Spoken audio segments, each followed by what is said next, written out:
How social media affects our mental health, the good, the bad, and the surprising.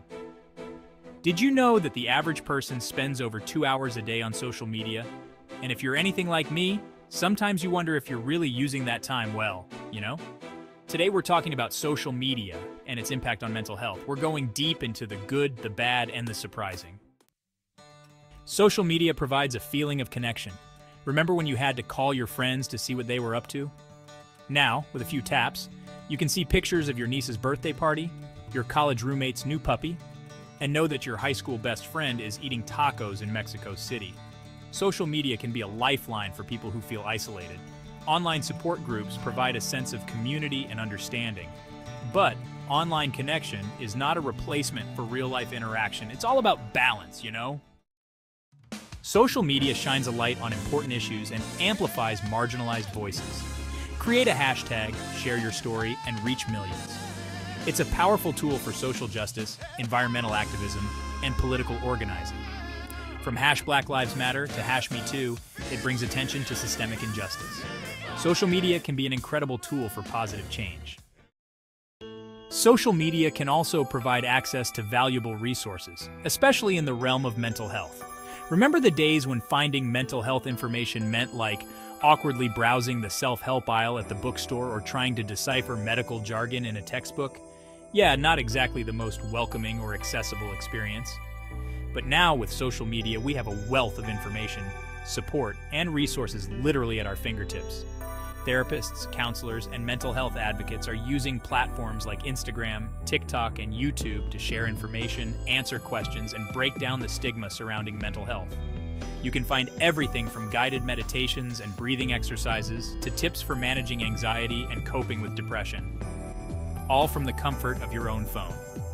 It's crucial to be discerning about the sources you trust and to consult with a qualified mental health professional for personalized advice and support. And one of the biggest downsides of social media is the pressure it can create to present a picture-perfect version of ourselves. It's like everyone's constantly trying to outdo each other with their carefully curated highlight reels of vacations, accomplishments, and perfectly filtered selfies. And it's easy to get sucked into the comparison trap, constantly comparing our own behind the scenes to everyone else's highlight reel. We start to feel inadequate, envious, and like we're not good enough, smart enough, or successful enough. Social media often presents a distorted view of reality. People tend to share the good stuff, the vacations, the promotions, the picture-perfect moments, and leave out the messy, mundane, and sometimes downright difficult parts of life. Next time you're scrolling through your feed and start to feel that pang of envy or inadequacy, remember that what you're seeing is just a small, curated sliver of someone else's life. Have you ever found yourself mindlessly scrolling through social media, even though you have a million other things you should be doing? Yeah, me too.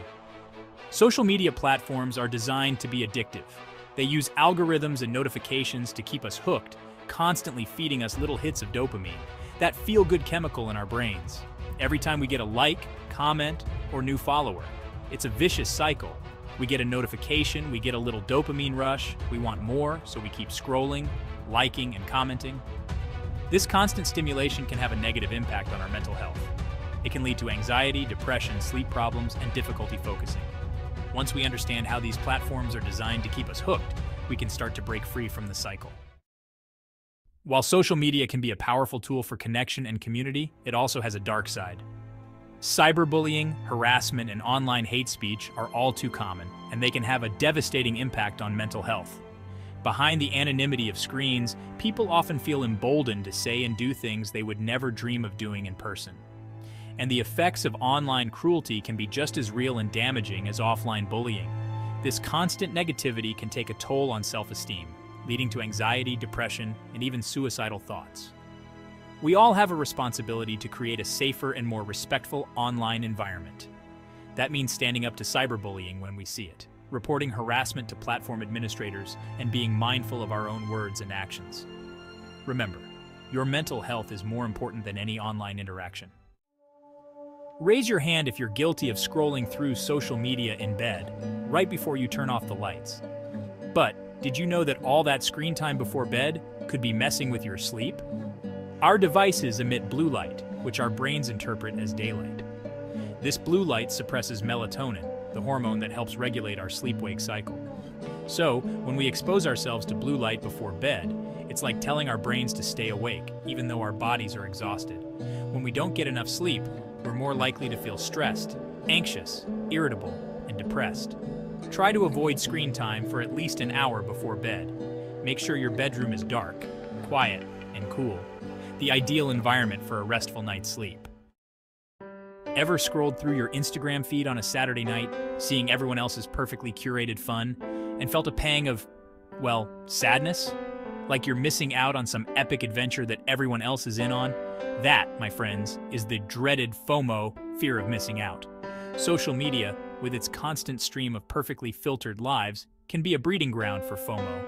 We see people going to cool parties, traveling to exotic destinations, eating delicious food, and we start to feel like our own lives pale in comparison. But here's the thing, FOMO is often based on a distorted reality. Just like with the comparison trap, people tend to showcase the highlights of their lives online, leaving out the mundane, the stressful, and the downright boring. Next time you're feeling that FOMO creep in, take a step back from social media and focus on the present moment. Mindfulness and social media, those two things don't go together, and you're not wrong. Social media can be a major source of distraction, comparison, and FOMO. But here's the thing, it doesn't have to be that way. Believe it or not, social media can actually be a tool for mindfulness if we use it intentionally. Think about it. There are tons of accounts out there dedicated to meditation, yoga, gratitude, and mental well-being. Instead of mindlessly scrolling, we can choose to be more present and intentional with our time online.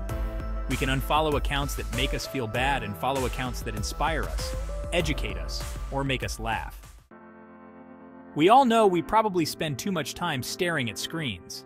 And while social media can be fun and entertaining, it's important to set healthy boundaries and prioritize our mental well-being. Most smartphones have built-in features that track how much time we're spending on different apps. Take a look at your usage stats. Once you have a sense of your usage patterns, you can start setting some limits. It might feel weird or even a little bit scary at first to disconnect, but trust me, your brain and your mental health will thank you for it. Think of your social media feed like your own personal art gallery. You wouldn't hang up paintings that make you feel sad, angry, or stressed out, right? So why would you fill your feed with accounts that have the same effect? One of the best things you can do for your mental health is to curate your social media feeds intentionally. Follow artists, writers, activists, thinkers, and creators who inspire you and make you feel good. Make your social media feeds a reflection of your values, interests, and aspirations. In a world that's constantly connected, it's easy to get caught up in the never-ending scroll of social media. But just like we need breaks from work, school, and other obligations, we also need breaks from social media. Scheduling regular social media breaks can do wonders for our mental health. It allows us to step away from the constant stimulation, comparison, and information overload and reconnect with ourselves, our loved ones, and the world around us. You can start small, maybe a few hours each day or one day a week, and gradually increase the duration of your breaks over time. You might be surprised by how much you enjoy the break and how much it benefits your mental well-being. We've talked about limiting screen time, curating our feeds, and taking breaks. But what about the times when we are on social media? How can we make those experiences more mindful? It's all about intentionality. Instead of mindlessly scrolling, be present with the content you're consuming. Ask yourself, is this adding value to my life? Is this making me feel good? Engage with content that resonates with you in a meaningful way. Social media can be a powerful tool for connection and community when we use it intentionally. So, there you have it. The good, the bad, and the surprising ways social media affects our mental health. It's a powerful tool that can be both a source of connection and a source of stress. In the end, it all comes down to how we use it. By being mindful of our screen time, curating our feeds, and engaging intentionally, we can harness the power of social media for good and minimize its potential negative impact on our mental health. If you found this video helpful, make sure to give it a thumbs up and subscribe to our channel for more videos on how to navigate the digital age in a way that supports your mental well-being. And remember, stay connected, but stay mindful.